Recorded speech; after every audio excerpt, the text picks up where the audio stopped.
Setter I gang. Da det Basefarm sin tur. Aril Sigvartsen I Basefarm, konsulentsjef. Skal prate om sikring av tjenester I skyen. Hvis det det du skal prate om. Riktig. Og da tror jeg vi bare sier vær så god til deg. Flott. Det var veldig hyggelig å se så mange til tross for at lunsjen faktisk begynte nå. Ingen som har med seg en baguette heller, så det nesten utrolig. Ja, ikke sant? Det lunsj helt I langt 1:30. Jeg skulle kanskje ikke sagt det, men... det vanskelig å be om engelsk? Det ikke vanskelig å be om engelsk. Kan jeg be om engelsk? Du kan det. Da ber jeg om engelsk. Okay, all right. So we'll switch to English. My name is Jan in English. and my role is to lead our consultants. As a part of that, I'm also a lot involved with business development. I'm responsible to deliver, not only sell. Actually, I don't sell, I only deliver. But I'm here because I like talking about what we're doing in the market. This is not supposed to be a sales presentation at all, but as I come from Basefarm, I will naturally share some thoughts on what we are doing. And you can choose whatever yourself if you like it or not. And of course, you can always ask us for help if you like it. So,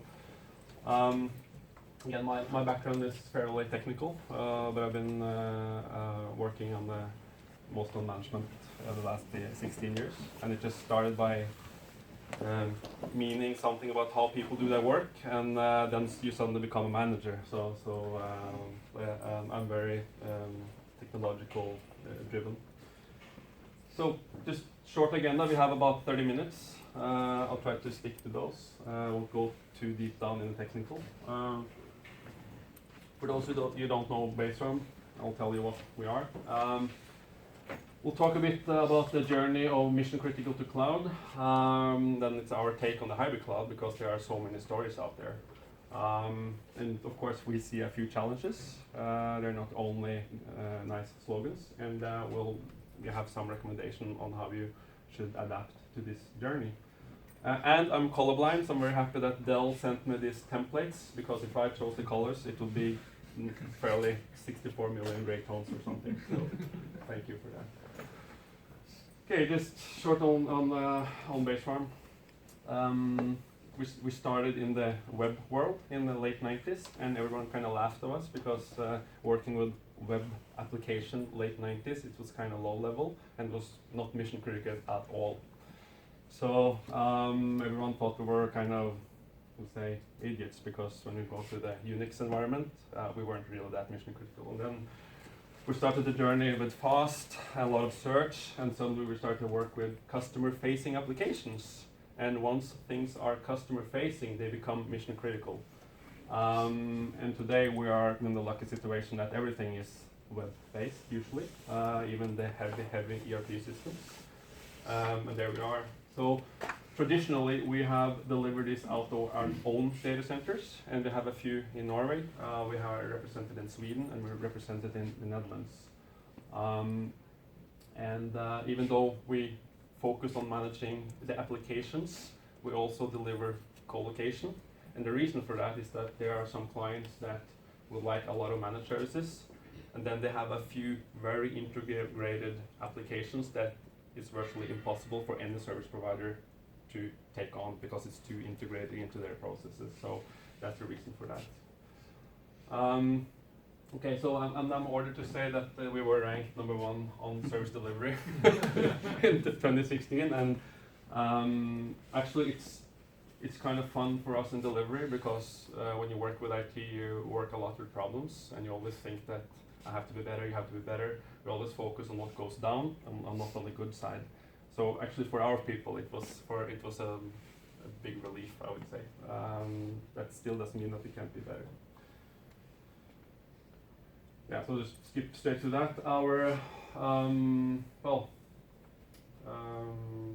We try to enforce a no lock-in technology strategy.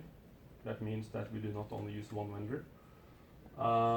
We are very on this best of breed. That means that we will not say that we will only use Azure, or we are strategically involved only with software, or only Amazon, or only VMware. And that is kind of frustrating for our technology partners. Right, Finn? Yeah. Because of Huge course problem there. we would like to have Dell all over the area, but we believe that there are also other platforms that are a good fit. For instance, EMC. Nice one. Since I'm allowed to speak. So, and also because of that, we see on the cloud level, we need to work also with public cloud vendors such as Amazon, Azure, can be software, can be Google, and there are several others that also deliver very, very good services that benefit clients. And we can get a bit back to what actually those services are. So from our point of view, we think that we believe that if our clients have access to a large service portfolio, we believe they have flexibility. So by combining our own service catalog with all of these public cloud vendors, you will see that as a pretty good fit for a lot of these clients. And of course, I've put a few logos here. These are the most important ones for us right now, but there are more. Okay, so what's mission critical for us today? What's mission critical for our clients? And again, it's very different now than it was 15 years ago. Show must go on. We usually we're being yelled at as vendors or even customers or our first line if any problem occur. And sometimes if we're thinking traditional about mission critical, sometimes it's hard to understand actually what we're dealing with. So again, just to understand a bit the history that we're coming from. In the old times, traditional production systems such as ERP, CRM databases were of course very mission critical. They still are. Then marketing started to do campaign sites, and suddenly that one little week of the year suddenly became very, very mission critical. And that had a pretty big impact on how we do IT, because suddenly, okay, should we buy 50 servers and scale for that peak one time a year, or how should we handle that? And this is still relevant. Then we started to do a lot of development. And if you come from managed services, in many environments, you'll see that they say, development, that's development, it's not production. However, for many companies, production is actually very, very, very mission critical. And maybe not 24/7, but maybe it's critical from 8 to 4.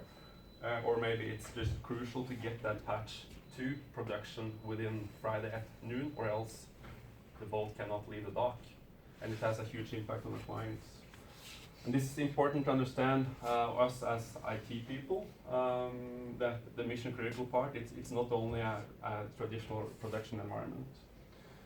And this is, well, for many people, for many developers, this is not something new. Test new things, fail fast. It's even more important now as we go into more platform as a service, software as a service.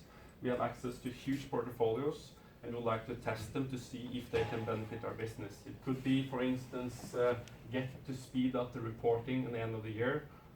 It could be something related to security. It could be a lot of different things, and then we need platforms to support this. And in the end, we're seeing that I think that most of us would agree that customer-facing applications are critical. We usually live with our clients. And the funny thing is that, well, luckily for us IT people, mostly everything facing clients today has an IP address somewhere in that stack. And that's good for us as a business. Time. So, are most things becoming mission critical? Or is it not only production either? Is it not only the databases? And how do we solve that? How do we give our clients these benefits, all the functionality, and at the same time manage to actually keep them stable, keep them secure, and at the same time as being very stable, how do we enable them to test this application next week and then just remove it? Because sometimes it's not about uptime. A lot of the time it's not about uptime. It's actually about getting the benefit out of testing something or doing something. So, and I'm sure you have seen this before. This is the world that we're moving into. So for a lot of technical people, this will be a lot of discussion. What is what, and the cloud is someone else's computer and all that, and I completely agree. But this is the world that we're moving into. We're getting access to more services, more locations. Those benefits us by testing new things. We can also put our services closer to our clients, which means that they will have a better user experience. For instance, if you have a boat that goes into a dock somewhere in Asia, you could actually have the services there next to the dock, so they would experience no latency. Or if China breaks down the wall, the services will be in China instead of trying to, well, access them here from Europe. We see increased financial flexibility, the famous CapEx OpEx discussion. That is always relevant, and it's becoming even more relevant now. We see a trend where even the largest clients they do not want to commit more than 1 day to our services. That's a huge change for us. It's a huge change for the whole market, which means that us as a vendor, should we buy unlimited capacity and kind of mix and match that with the clients, or should we team up with partners that have different flavors of infrastructure as a service and platform as a service? And we're seeing a lot of options, both within private and public. When that is said, those options, there will become more and more options. Some years ago, we thought that we're going to take all the private cloud and put into the public cloud. That is not happening, because we're seeing that the silos, they kind of get specialized. So somehow are really good on those applications. Other platforms are really good on those applications. Some have very good security, some have very good functionality for development. And we believe that all these have to live together sometime. But we also see that we could actually have way better service quality. We have implemented PCI DSS environments into public cloud. In many environments, that's actually it's a big curse word. They never had an incident in a year, which is I would say fairly good. And it's an eye opener for many IT environments out there. Then there's still that old it depends and if done right and all those things, and those arguments are still valid. Okay, so again, when we're choosing our platform for cloud computing, whether it's mission critical or not, then, well, more or less everything is starting to become mission critical. How do we navigate through this, the slogan jungle, or the jungle of technology? We can read documentation. We're seeing there's a lot of slogans out there, and I'm sure that you can relate to some of this. They're not only from this time, but we have unbreakable, one size fits all. It's all being used by very large technology companies to describe their technology. And to a certain extent, it just works, but it doesn't always work. So how do we handle that? 100% availability, and of course there are more time. 9 out of 10 is using something. Well, a lot of people getting the flu, about 50%. It's not necessarily the right thing to do. And to borrow from a completely other, from the buying fruits, for instance, I bought bananas that were guaranteed fresh. It said there on the sticker, but there were still some not so good tasting bananas in that basket. So, and we are facing the same thing with IT. We are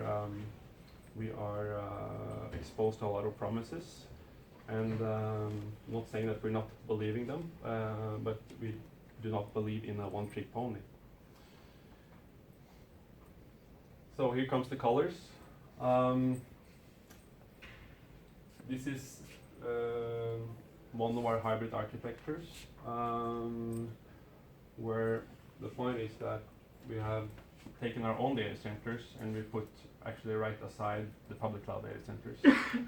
And by doing that, we get access to a lot of services with a lot of different flavors. So for instance, we can move in different directions depending on what characteristics we want.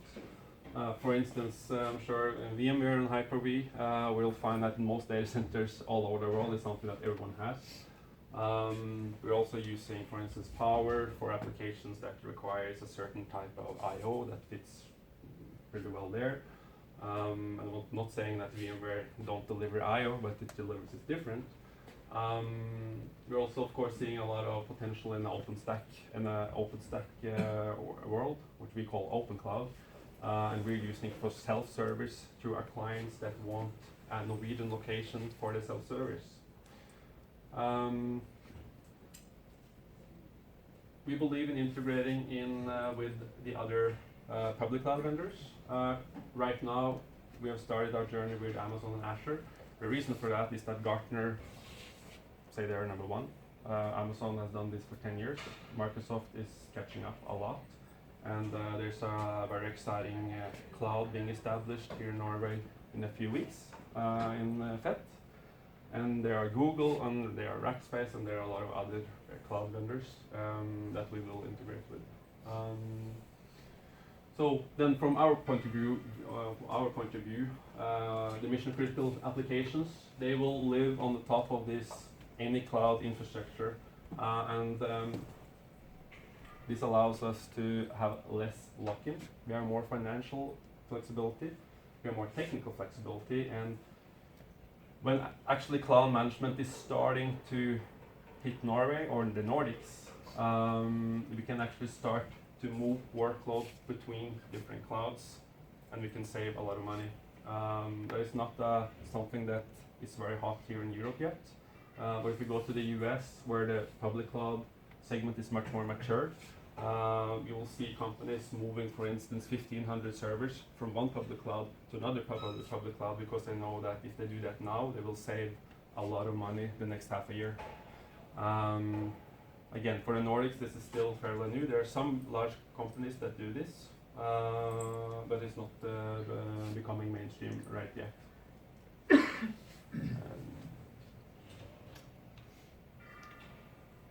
Okay, so we are of course seeing a few challenges. Luckily, the benefits are larger than challenges, but we see a certain challenge in layer complexity. Even though that cloud is being sold usually as you don't have to think about anything, actually from a technical point of view, there is still another layer that you're putting a lot on the top of all the other layers that you already have. Luckily, you can buy that service from someone that hides that complexity for you, but it's still a complexity. We see that complexity becoming a challenge when other supporting functions such as identity management are to follow with the cloud services. So for instance, if we put up 5 new cloud services with applications, how do we handle identity?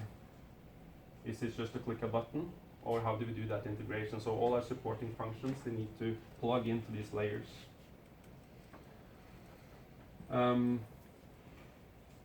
Well, we talked about one about layer complexity. Well, sharp productions are many things, and that's again one of my main points is that production is not only the traditional things anymore. There are a lot of things that are in production that are mission critical that actually need to be working all the time.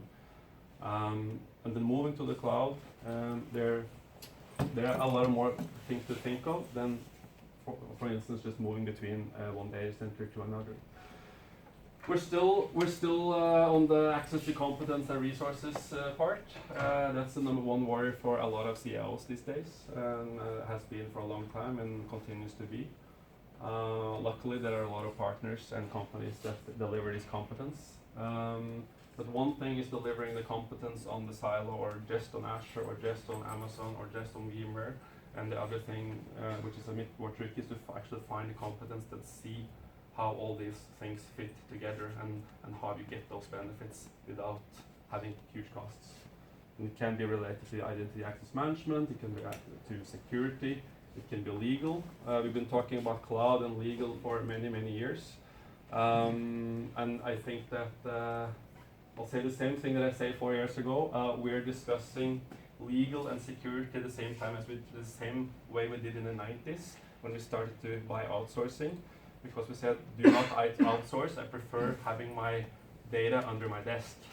So it's really dangerous to do outsourcing. And I feel that we are actually discussing the same thing when we're moving to the cloud.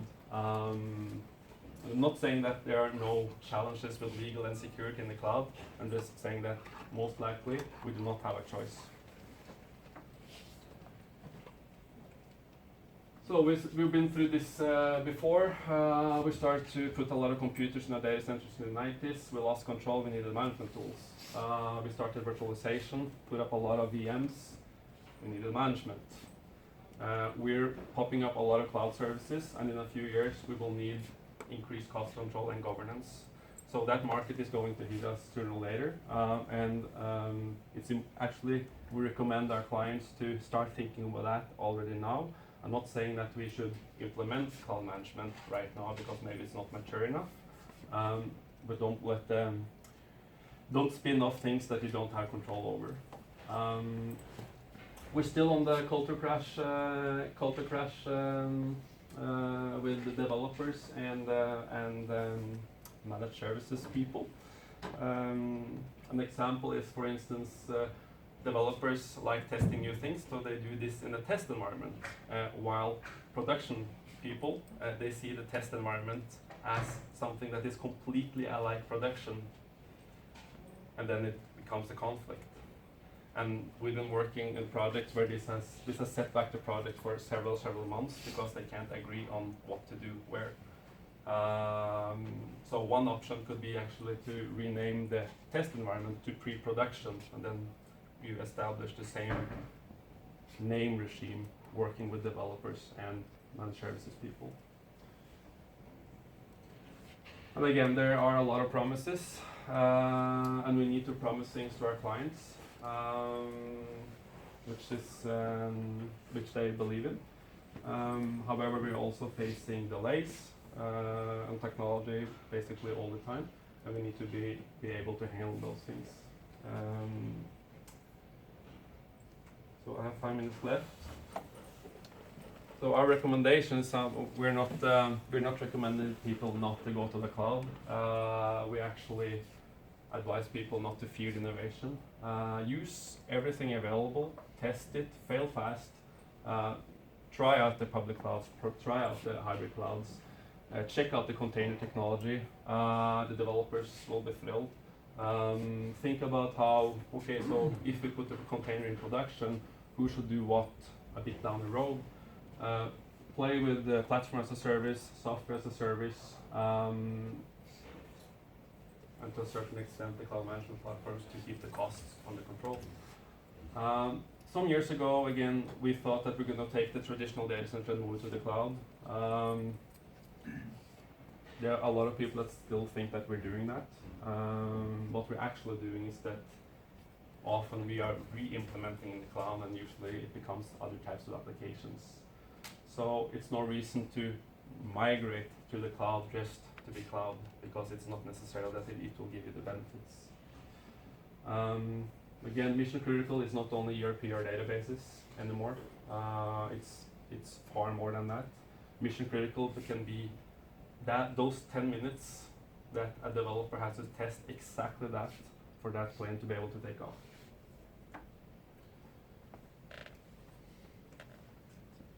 This is something that I think we fail a lot in, especially in Norway.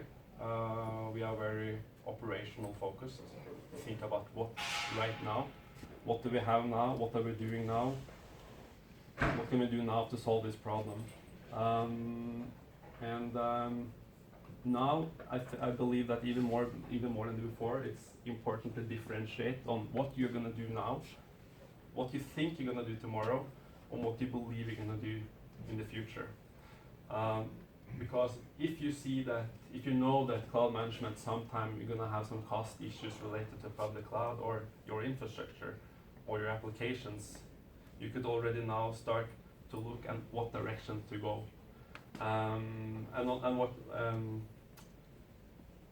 What I feel is the challenge is how we communicate to our people within our IT department, to our whole organization, to differentiate on the vision and the direction, and actually what we're doing right now.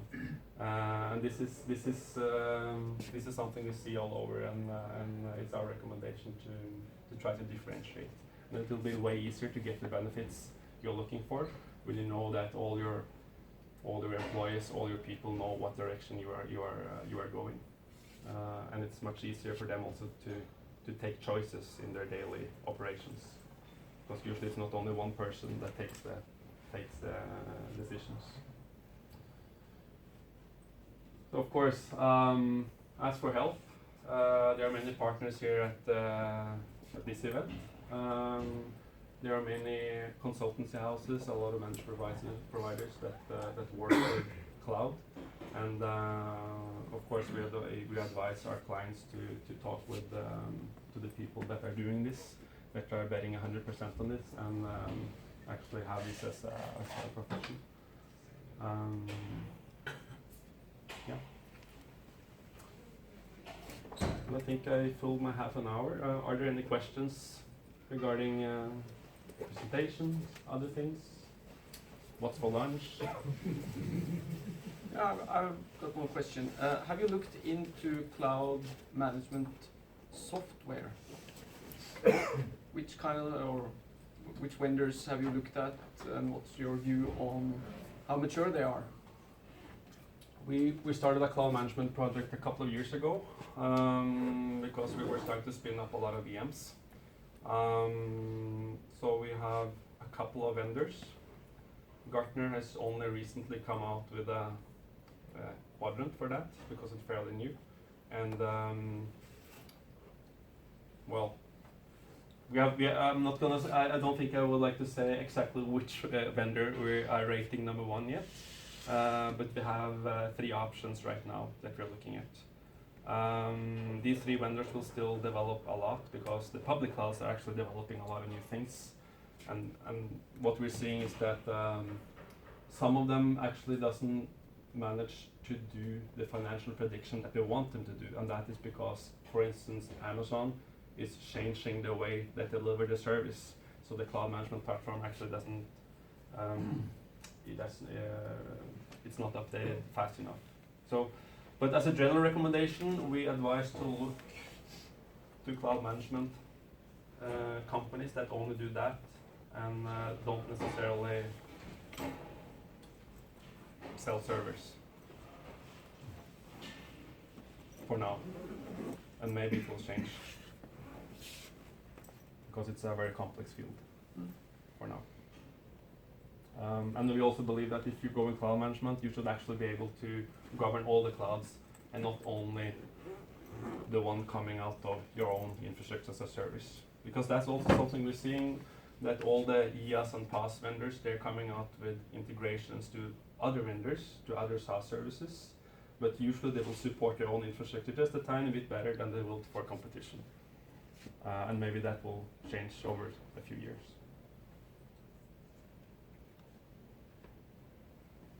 Thank you. More questions?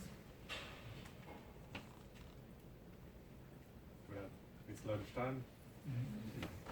Thank you, Jan Aril. You can of course talk to Basefarm after this as well. In this room, now it's lunchtime for another sessions until